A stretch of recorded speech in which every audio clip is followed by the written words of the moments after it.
जय श्री राम। शंखनाद में आपका स्वागत है।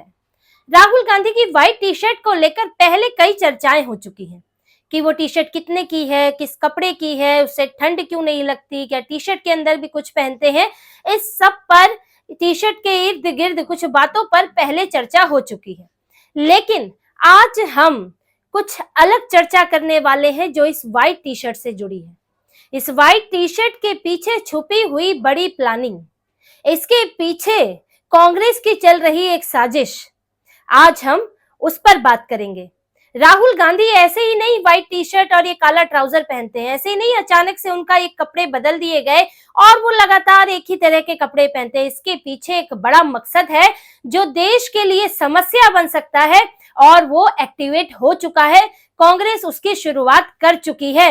आज इस पूरे मकसद, इस पूरी साजिश को आपके सामने रखूंगी, लेकिन पहले ये चर्चा करते हैं कि कांग्रेस, इस पर बात करते हैं कि राहुल गांधी ने कैसे अपने कपड़ों में बदलाव किया और ये सब क्यों किया गया है।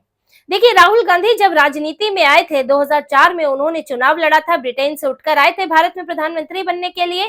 तब राहुल गांधी जो है वो कुर्ता पजामा पहनते थे, बाहें चढ़ा कर रखते थे, पजामे की आस्तीन चढ़ा कर रखते थे और स्पोर्ट शूज पहनकर घूमते थे कुर्ते के नीचे।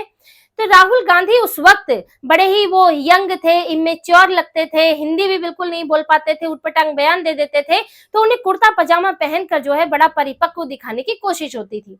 लेकिन 2019 आते आते जब राहुल गांधी बूढ़े होने लगे, अब तो वो सीनियर सिटीजन बनने वाले हैं 5-6 सालों में, तब 2019 में उसके आसपास भारत जोड़ो यात्रा के दौरान राहुल गांधी के कपड़ों में बदलाव किया गया और उन्हें सफेद टी शर्ट और ट्राउजर पहनाया गया और लगातार तब से लेकर अब तक वो उन्हीं कपड़ों में नजर आ रहे हैं। और उसी समय उनके इस टी शर्ट की चर्चा हुई थी कि 43,000 की टी शर्ट है, कितनी महंगी है, क्यों, कैसे शरीर गर्म रखती है, तो इस सब पर चर्चा हुई थी। लेकिन ये व्हाइट टी शर्ट सिर्फ इसलिए नहीं पहनाई गई कि राहुल गांधी को जवान दिखाना है, उन्हें यंगस्टर दिखाना है, ये एक मकसद है, लेकिन इससे बड़ा मकसद था और वो मकसद आज सामने आ गया है।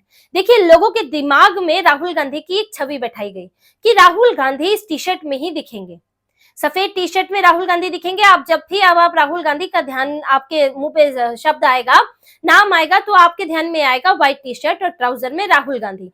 तो करीब 5 साल हो गए, 2019 से 2024, अब तो 25 लग गया है।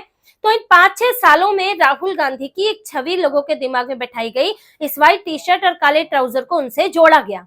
और अब कांग्रेस ने एक अभियान शुरू किया है, व्हाइट टी शर्ट अभियान, इसको एक्टिवेट कर दिया गया है। White T shirt movement Congress ने शुरू किया, राहुल गांधी ने इस पर ट्वीट किया था और इसकी एक पूरी वेबसाइट बनाई गई है और इसमें व्हाइट टी शर्ट मूवमेंट चलाया जा रहा है, यानी कि लोगों को भी इसी तरह से व्हाइट टी शर्ट पहनकर कांग्रेस से जुड़ने के लिए एक तरह से प्रोत्साहित किया जा रहा है। इसमें जो लिखा हुआ है, इसका मकसद, ये सब आप धीरे धीरे आप इस स्टोरी में आप इसको समझ पाएंगे। देखिए, कांग्रेस की जब आप ये वेबसाइट खोलेंगे, व्हाइट टी शर्ट वेबसाइट, ये इसका शुरुआती तस्वीरें आती हैं जिसमें राहुल गांधी दिख रहे हैं, वर्कर्स के साथ, मजदूरों के साथ दिख रहे हैं। फिर इसमें अंदर जाएंगे तो ये व्हाइट टी शर्ट आंदोलन क्या है, इस पर बात होगी। और फिर कांग्रेस ने इस व्हाइट टी शर्ट आंदोलन के जरिए एक अप्रेंटिसशिप शुरू की है। अप्रेंटिसशिप यानी कि आप कांग्रेस से एक तरह से समझ लीजिए वॉलंटियर ढूंढ रही है कांग्रेस, जो कि युवा या लोग जो है वो कांग्रेस के लिए काम कर सके। 18 से 25 साल के जो युवा है वो इसके लिए आवेदन कर सकते हैं। उनसे जो है डाटा एनालिसिस कराया जाएगा, उनसे रिसर्च कराई जाएगी, फील्ड में उनको भेजा जाएगा, उनसे जो है प्लेटफॉर्म वर्कर्स, गिग वर्कर्स जो होते हैं, जैसे कि जो डिलीवरी पार्टनर्स के साथ काम करते हैं ऑनलाइन प्लेटफॉर्म्स के लिए, अमेजॉन है, जोमेटो है, स्विगी है, इनके लिए डिलीवरी का काम करते हैं, ऐसे लोगों से जुड़ने के लिए इन वॉलंटियर्स को कहा जाएगा। इनसे 4-5, आप 4 से 5 का टारगेट रखकर इनको जुड़ना होगा, उनसे बात करनी होगी और उन्हें मोटिवेट करना होगा राहुल गांधी के इस मूवमेंट से जुड़ने के लिए। और इसमें क्या लिखा गया है जो कि बेहद गंभीर है। आज बढ़ती असमानताएं जो आय, जाति और धर्म में निहित है, विचारधारा से परे कार्रवाई की मांग करती हैं। हमारी प्रतिबद्धता धर्म और कर्म के दर्शन से ली जानी चाहिए। अब इसी में ही आगे और लिखा हुआ है, आंदोलन में शामिल हों, आइए हम सब मिलकर बदलाव के वाहक बने और गर्व के साथ इस जीवन शैली को अपनाएं। व्हाइट टी शर्ट हमारा प्रतीक है, एक न्यायपूर्ण और एकीकृत भारत का आह्वान है। देखिए, अप्रेंटिसशिप तक तो बात ठीक थी क्योंकि सभी जो है अपने सदस्यता अभियान चलाते हैं, लेकिन यहाँ है कि इसे जीवन शैली में अपनाएं, यानी कि सफेद टी शर्ट आप भी पहने और राहुल गांधी के समर्थक दिखें। ये इसके पीछे का मकसद है जो इसमें कहा गया है। और ये कहां से राहुल गांधी ने लिया है, ये भी बहुत मायने रखता है। जैसा कि कांग्रेस के नेताओं ने कहा है कि ये कोई ऐसा ओरिजिनल आइडिया नहीं है, ये राहुल गांधी ने लिया कहां से और क्यों लिया है। सबसे पहले सिंगापुर में चला था white shirt movement. White shirt movement में दो तरह के मूवमेंट चले थे, एक एलजीबीटी से जुड़ा था, उसकी हम बात नहीं कर रहे हैं। एक व्हाइट शर्ट मूवमेंट जो जुड़ा हुआ था वो था वहां के पहले प्रधानमंत्री, जो कि सिंगापुर कॉलोनी रहा और उसके आजाद होने के बाद जो पहले प्रधानमंत्री बने, ली कुआंग यो। उन्होंने अपने शपथ ग्रहण में सफेद कमीज और सफेद पैंट पहनी थी और इसके बाद भी वो खासतौर से सफेद कमीज पहनते रहे। उनके हिसाब से वो ईमानदारी और पारदर्शिता का प्रतीक थी और माना जाता है कि उन्होंने सिंगापुर को अपराध के, पिछड़ेपन के दलदल से निकाल कर विकास की राह पर आगे बढ़ाया। तो वो एक परिवर्तन के प्रतीक बने। उनकी सफेद शर्ट जो है वो सिंगापुर में परिवर्तन के तौर पर जानी गई। इसके अलावा एक दूसरा मूवमेंट हुआ था फ्रांस में 2018 में, येलो वेस्ट मूवमेंट। अब येलो वेस्ट मूवमेंट जो है ड्राइवर्स का मूवमेंट था, क्योंकि ड्राइवर जो है ये पीली रंग की वेस्ट पहनते हैं। इमैनुअल मैक्रों के खिलाफ था, वहां के प्रेसिडेंट के खिलाफ।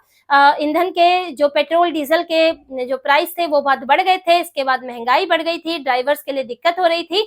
तो उन्होंने ये मूवमेंट चलाया जिसका नाम पड़ गया, विरोध प्रदर्शन किया। और विरोध प्रदर्शन इकट्ठे होकर करते थे, तो जिस तरह से पीला रंग दिखता था तो येलो वेस्ट मूवमेंट पड़ गया और ये कोरोना तक चलता रहा 2020 में। उसके बाद इसे बंद कर दिया गया। बाद आगे जो है इमैनुअल मैक्रों दोबारा चुनाव में उतरे और उन्होंने गठबंधन की सरकार बनाई। तो ये जो मूवमेंट चला था, जो यहाँ विरोध प्रदर्शन हुआ था, वो किसी संगठन का था, वो किसी पॉलिटिकल पार्टी का नहीं था। और जो सिंगापुर की बात करेंगे, वो कॉलोनी से निकलकर एक नेता ने जो है वो प्रधानमंत्री के तौर पर शपथ ली थी। लेकिन अब राहुल गांधी इसी तरह खुद भी परिवर्तन के प्रतीक बनना चाहते हैं। इस शर्ट को, इस टी शर्ट को, सफेद टी शर्ट को वो एक परिवर्तन के चिन्ह के तौर पर लोगों के दिमाग में फिट करना चाहते हैं कि लोग इस तरह से माहौल बन जाए कि जो सफेद टी शर्ट पहने वो लगे कि वो राहुल गांधी का समर्थक है और उनकी सफेद टी शर्ट पर अपना नाम छाप देना चाहते हैं और खुद को परिवर्तन का पुरोधा बताना चाहते हैं, परिवर्तन का प्रतीक बताना चाहते हैं। लेकिन अब देखिए सवाल ये उठता है कि परिवर्तन किस बात का? आखिर राहुल गांधी क्या परिवर्तन चाहते हैं? जैसे कि इनकी वेबसाइट पर भी लिखा है कि कौन सी असमानताएं खत्म करना चाहते हैं। आय, जाति से जुड़ी हुई असमानताएं, धर्म से जुड़ी हुई असमानताएं। अब परिवर्तन की आप बात करेंगे, यानी कि जो अभी यहाँ पर मौजूदा सरकार है वहां पर ये स्थितियां खराब होंगी, तभी तो आप परिवर्तन चाहते हैं।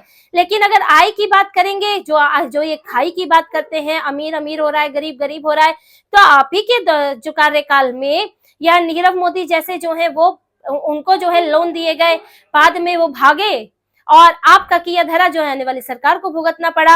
आप ही के कार्यकाल में जो है विजय माल्या जो है वो करोड़ों करोड़ का लोन लेकर फिर बाद में भाग गए।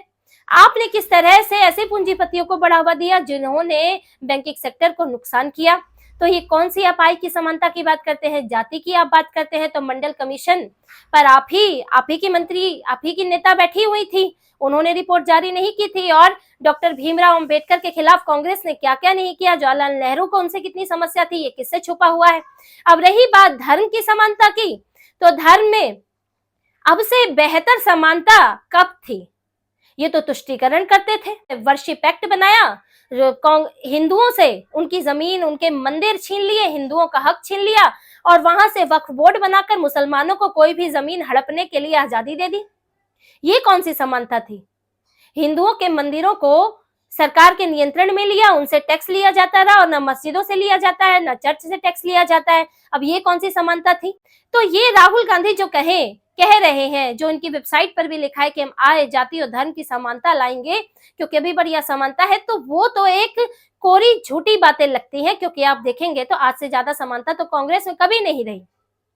तो ये परिवर्तन किस चीज का परिवर्तन चाहते हैं और यही इनकी बड़ी साजिश है। देखिए, कांग्रेस के सत्ता में हटने के बाद जो बदला है ये उसे बदलना चाहते हैं। और बदला क्या क्या है? ये चाहते हैं कि मस्जिदें ना खोदी जाएं, जैसे कि कांग्रेस के हटने के बाद आज हिंदू अपने मंदिर खोज रहे हैं, मस्जिदों के सर्वे हो रहे हैं, तो ये परिवर्तन चाहते हैं कि मस्जिदें वहीं की वहीं खड़ी रहे। आक्रांताओं ने जो हिंदुओं के साथ किया, हिंदू उसे देख देख कर अपने आप को अपमानित महसूस करते रहे और मुसलमानों के अधिकारों में रत्ती भर भी कमी न आए, वही तुष्टीकरण चलता रहे। अब और क्या बदला है?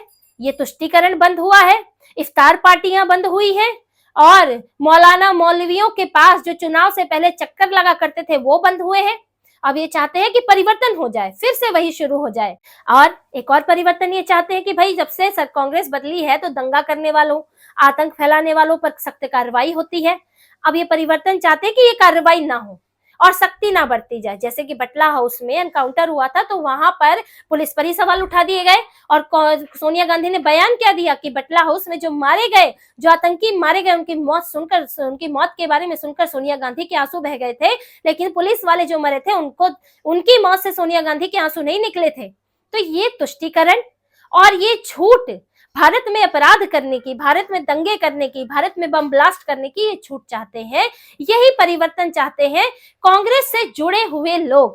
कांग्रेस से जुड़े ये कौन से लोग हैं जो इस तरह का परिवर्तन चाहते हैं? तो ये मौलाना गैंग जिनके इर्द गिर्द कांग्रेस घूमती रहती है, पैरों में पड़ी रहती है।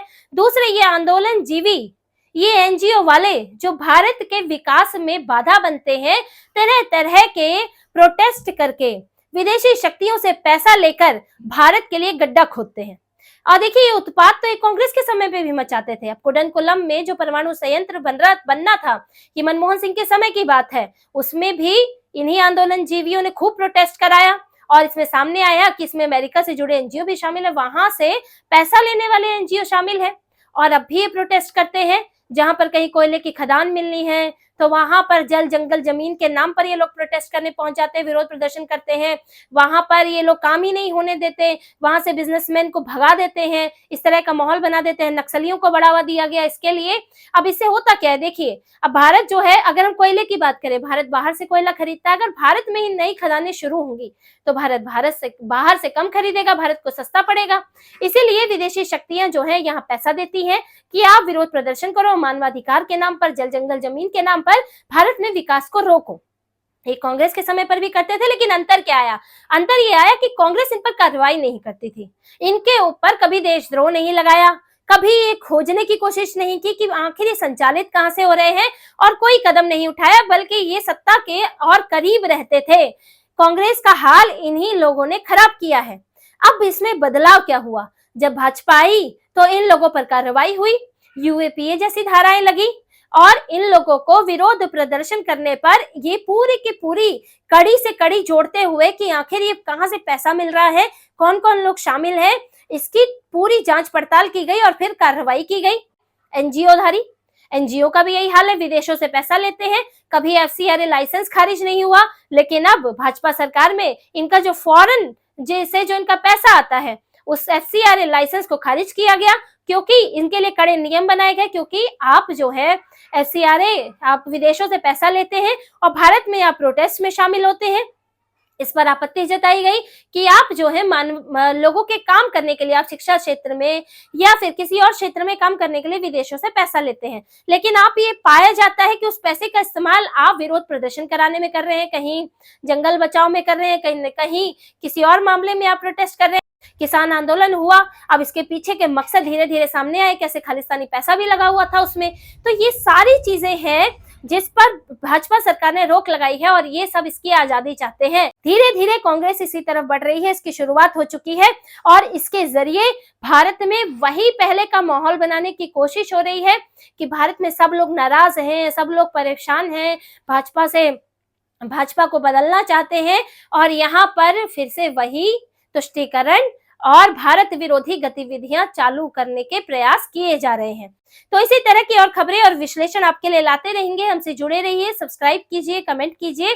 बहुत बहुत धन्यवाद। जय श्री राम।